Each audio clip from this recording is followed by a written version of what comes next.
Bonjour à tous et bienvenue dans le premier épisode de Hibernation Tea Time. Et aujourd'hui, j'ai invité Lucie à ma table. Et Lucie, non seulement Lucie sera dans le projet, on ne vous dit pas plus, voilà. Et, Lucie, c'est un rayon de soleil. C'est une personne incroyable que j'aime, que j'adore, qui vibre la vérité, comme j'aime le dire, et l'amour. Et je me rappelle même plus de quand on s'est rencontrés en fait. Garage Hub. Garage, c'est au garage on s'est rencontrés. Oh my God. Et puis regardez-nous aujourd'hui, en fait. Merci le garage. Merci le garage et bienvenue, bonne arrivée. Merci d'avoir accepté Avec plaisir. Mon invitation. Merci d'avoir été dans le film. Comment tu as trouvé déjà? Comment tu as trouvé ta prestation dans le film? Bon, moi j'ai été convaincue par tout, hein. Franchement. Sérieux? Ok. Il n'y a pas de doute. Il n'y a pas de doute. Ok, donc on va commencer l'interview. Je vais te laisser te présenter. Ok. Lucie, comment est-ce que tu te définis? Alors, est-ce que je me présente ou bien comment je me définis? Les deux en même temps. Tu te présentes et puis... Donc, je m'appelle Lucie Adjoa. Donc, voilà, c'est Lucie Adjoa qui vit dans ce corps ici. J'ai pas envie de dire mon âge. Suspense. Suspense. Donc, j'ai moins de 30 ans. Ok. Voilà. Comment je me définis? Je me définirais par ma race et mon genre. Donc, je suis une femme métisse. Voilà. Ok. Lucie, ça fait combien de temps que tu as commencé DJ? J'ai commencé à être DJ en 2018. Ok.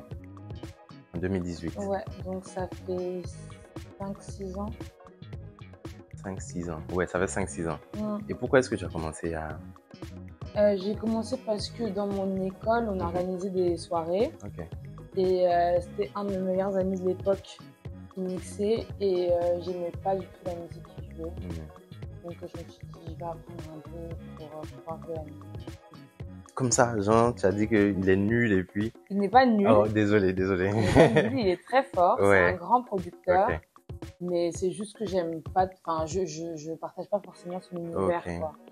Donc c'est lui qui m'a donné mes premières bases. Ok. Après j'ai continué. Ok.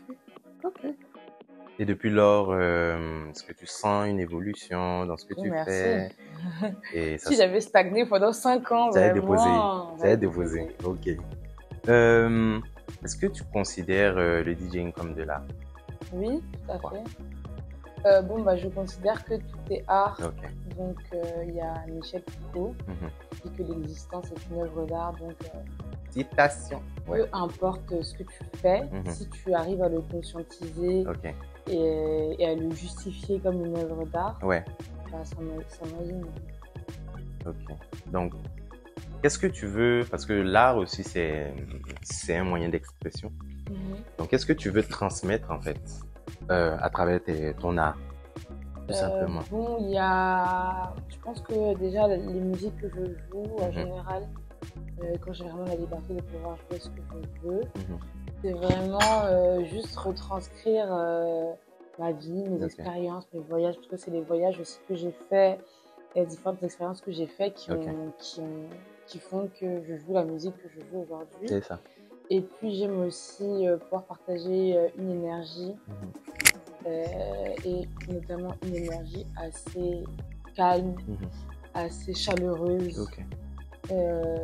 Contrairement à de la musique, on va dire techno, du coupé décalé, j'aime bien me placer dans un univers plus chaleureux, plus calme, plus accueillant, je veux dire. Ok. Voilà. Ok. Donc, au niveau des lieux où tu joues, tu vois jouer partout? Est-ce que je me vois jouer partout? Ouais. Ouais. Ou bien à des lieux vraiment spécifiques? Non, je me vois jouer partout. Partout. Est-ce que Lucie a déjà fait un mariage? Malheureusement, oui. Pas encore? Ah oui? Malheureusement, oui. Pourquoi malheureusement? Parce que j'aime pas du tout. Parce que il faut faire plaisir aux vieux, faire plaisir aux jeunes.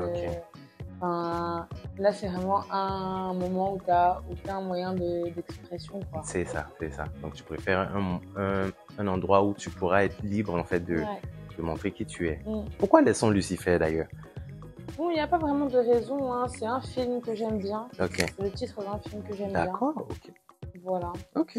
Donc, après, quand tu cherchais un nom, tu as dit... C'était déjà mon nom Instagram avant d'être avant DJ. d'être DJ, ouf. Ouais. Donc c'est resté. C'est un peu le nom qui m'a choisi, c'est pas moi qui ai choisi. Ok. Shot. Comment est-ce que ça, là, on rentre dans le concret, dans le sérieux. Ok. On rentre dans quelque chose d'assez, voilà, deep. Donc, Là. je vais juste te mettre du thé. C'est du Quinqueliba. Placement de produit. Oui, toujours. Est-ce qu'il a bien infusé? Oui, c'est bien Ouais, ça infusé. Merci. Je me sers. On va entendre le bruit de ma bouche en train d'aspirer le thé, non?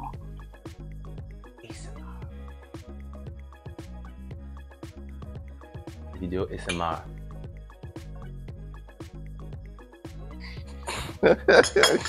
Ok, Lucie.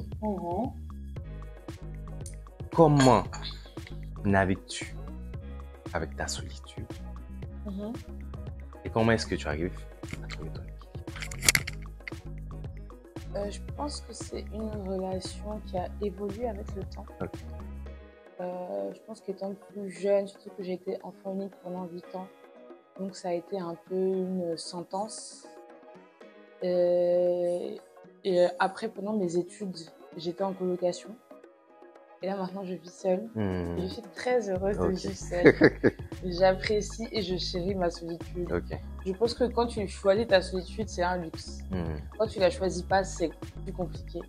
Mais moi, je suis bien avec ma solitude. Et même en général, le métier de DJ, au final, c'est un métier qui est très solitaire. Et donc, il faut se faire à l'idée. Et puis, faut l'apprécier, en fait. Je pense que ça dépend vraiment de la manière dont tu prends cette solitude.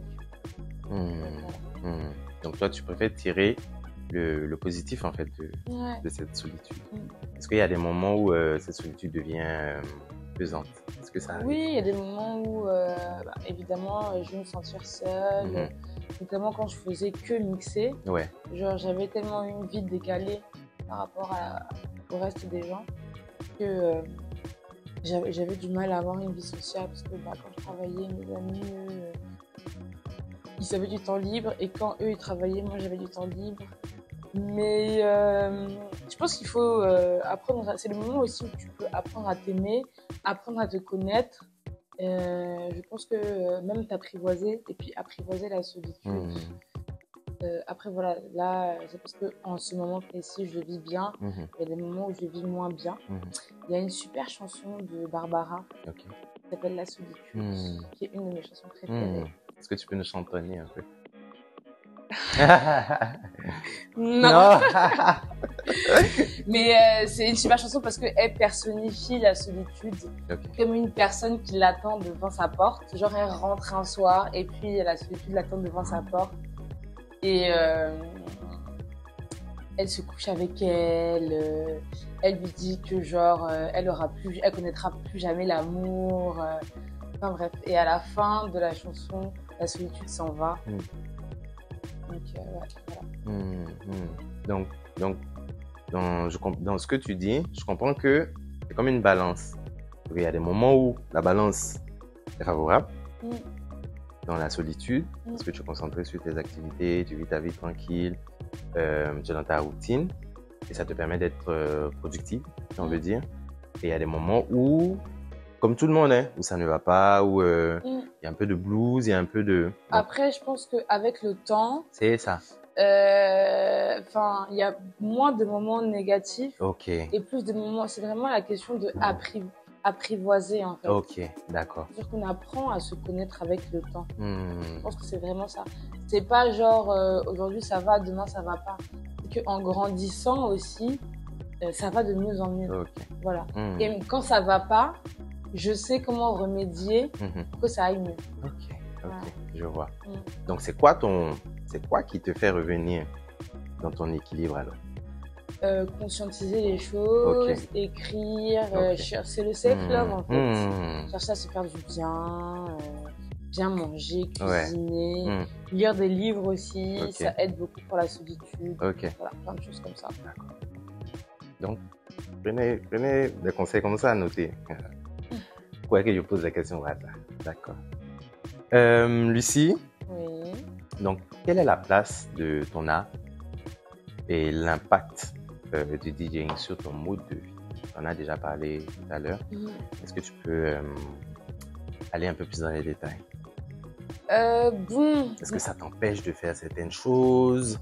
Est-ce que, là, tu as parlé de ta vie sociale, par exemple, mais est-ce que parce que tu es DJ, genre, je dis un truc bizarre, hein, genre, tu ne dois pas écouter de musique toute la journée jusqu'au soir, tu vois, est-ce que dans ta routine, il y a des choses que tu t'imposes pour pouvoir maximiser tes performances, en fait? Je me suis rendu compte dernièrement, parce que moi je suis un peu une workaholic malheureusement. Ok. Et je me suis rendu compte dernièrement que quand je mixais trop, ça m'a enlevé l'envie de mixer. Et qu'au final, je me retrouvais à des moments à faire des prestations médiocres, même si c'est très dur, très fort comme mot, mais que je prenais vraiment moins de plaisir et qu'il fallait vraiment que je protège mes énergies sur le DJing pour pouvoir donner des bonnes prestations. Donc il y a ça. Et après, il y a des moments où, parce que moi, j'ai jamais voulu être DJ. Et je me souviens que j'avais une discussion avec un collègue DJ, on allait justement à une prestation et je lui disais, je crois que j'ai pas envie d'être DJ. Il me disait, mais Lucie, tu es déjà DJ. Et donc, pareil que mon nom, en fait, ça m'a un peu choisi. Et c'est vrai qu'il y a des moments aussi où, parce que moi, j'ai toujours eu un peu un truc en mode, non, j'ai pas envie de faire ça, en fait. Même quand je suis rentrée en Côte d'Ivoire, j'étais en mode, je vais pas rentrer en Côte d'Ivoire pour jouer de la musique pour des gens alcoolisés, en fait. C'est pas ouf. Donc, j'ai un peu eu du mal à faire la paix avec ce que je faisais. J'ai toujours un peu du mal parce que, bon, j'ai quand même fait 5 ans d'études dans les beaux-arts. Donc, de base, je fais d'autres choses que juste être DJ, quoi. Et je trouve que des fois, ça réduit un peu tout ce que je fais autour, en plus. Parce que c'est devenu mon activité principale, malgré moi. Mais je suis très contente, hein, franchement. Je préfère être DJ qu'être caissière, donc... Et je suis sûr que tu es meilleur DJ que caissier. J'ai jamais essayé d'être caissière. Je sais même pas, tu as déjà, la barre est trop haute. Mais oui, des fois, ça m'arrive aussi il y avait des périodes où j'ai arrêté d'écouter de la musique, mais je me suis rendu compte que quand j'ai arrêté d'écouter de la musique, c'est aussi que j'allais pas forcément bien. Genre, j'écoutais beaucoup de podcasts, parce que j'ai grandi avec la radio, j'aime beaucoup la radio, donc j'écoutais beaucoup la radio, des podcasts et tout. Et j'écoutais pas, il y a des moments où j'écoutais pas du tout de musique, et en fait, je me suis rendu compte que c'est quand j'allais pas forcément bien, que quand je vais bien, j'écoute de la musique et j'écoute des choses qui ont des fois rien à voir avec ce que je joue. Des fois, qui sont des trucs vraiment que je joue, quoi. Ça dépend. Donc, est-ce qu'il y a des moments où tu vas pas bien, mais que tu dois aller mixer? Donc, comment ça se passe? Ça arrive trop de fois. Bon, après, moi, je prends ça... Est-ce que tu arrives à être... Moi, je prends ça comme un travail. Et je prends ça comme un blessing aussi. Dans le sens où tu as la chance de gagner ta vie en faisant danser les gens, en passant de la musique. Franchement, il n'y a pas beaucoup de gens qui peuvent avoir ce genre d'opportunité-là. Donc, c'est vraiment de la chance. Donc, je vais pas être ingrate, en fait.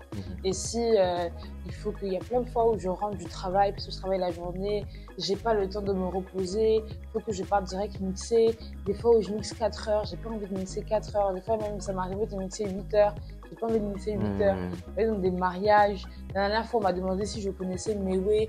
Des fois, les gens, c'est des fous, quoi. Non. Ah! Et ça, là. Les bérets de ça, là, c'est dosé. Donc, il y a plein de fois où j'ai pas envie, j'ai la flemme, des endroits où tu sais qu'il y aura personne, il faut quand même que tu viennes jouer, etc. Mais je suis extrêmement reconnaissante d'avoir la chance de pouvoir faire ce métier. Donc, peu importe, en fait. Je prends ça comme un travail. Comme les gens qui se lèvent le matin qui n'ont pas envie d'aller au travail, c'est la même chose. Sauf que, bon, je gagne beaucoup mieux ma vie que toi. Voilà. Mic drop. Ok. Donc, quelle est ta plus belle expérience vécue avec ton art, le DJing? Quelle est ta plus belle expérience? Je sais pas quelle est. On va dire l'une des plus belles, parce que sûrement tu en as beaucoup. L'une des plus belles. Après, je dirais toutes les connexions que j'ai faites avec les gens. Mes parents sont dans la musique aussi. Ok.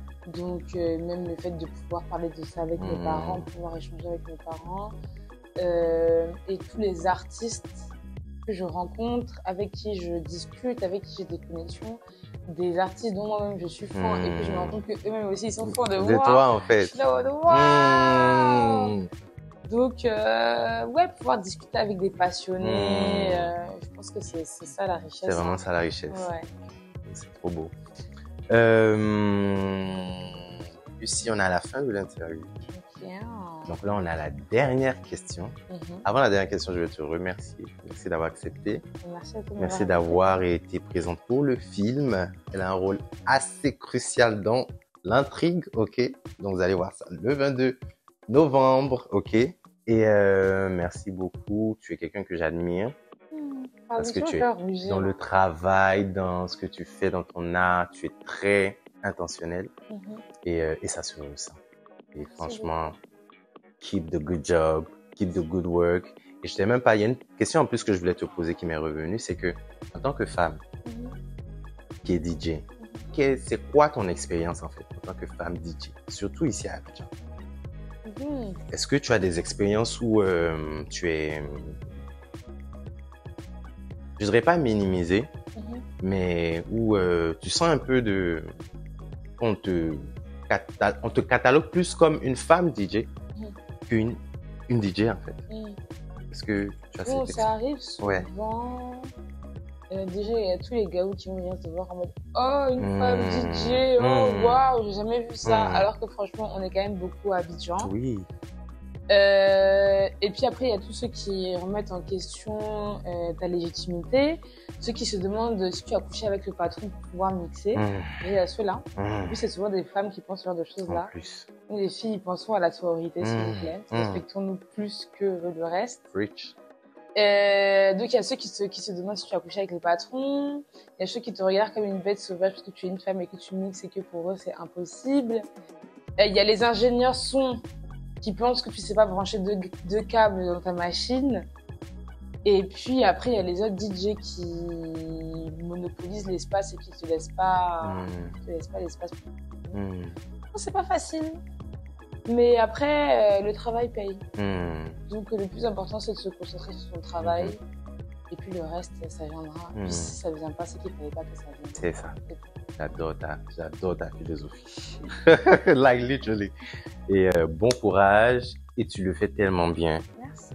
Donc si tu n'as pas des œillets et des oreilles, là tu peux pas sentir en fait ce qu'elle fait. Bref. Ne t'inquiète pas, I got your back. Je vais lancer les picots. Donc finalement la dernière question, c'est un mot d'encouragement. Parce que le podcast aussi c'est un projet pour